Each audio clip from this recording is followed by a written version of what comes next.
For generations, Pokemon have suffered at the hands of their cruel trainers.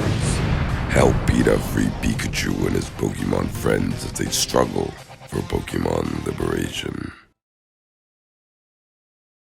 So if we got animal rights, there's gotta be animal left. Am I right, boys? Booyah! So we all know PETA is the animal rights organization and the Italian flatbread. Booyah! Okay.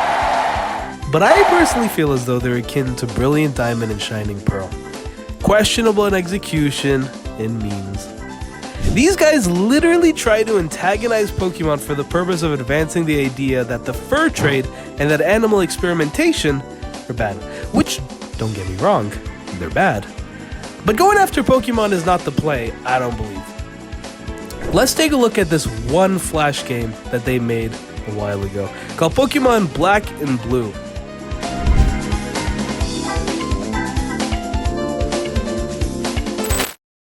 This game features the Unova starters and Pikachu, each complete with their own injuries and abuses.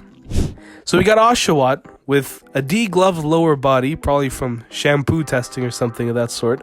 We got Snivy with a syringe on its head, with some mysterious green liquid coming out of it. We've also got a Tepig with its ears cut off and some bandages up on its pawsies. And last but not least, we got Pikachu with a chained collar and some bandages and a bite taken out of its ear. So, I mean, this game is seriously screwed up, but, you know, you don't need me to tell you that. So the main premise of the game is that you play as the Pokemon and fight abusive scientists and professors in exchange for videos depicting animal cruelty, trading cards with the aforementioned questionable material, or a wallpaper with similar subject matter so you can show your friends. Now, I bet these Pokemon can do a lot of sit-ups, because they've withstood a lot of abuse. Thank you. Now, the absolute biggest problem with this game is that you fight a messed up version of Ash, and he claims to have always imprisoned Pikachu in a Pokeball.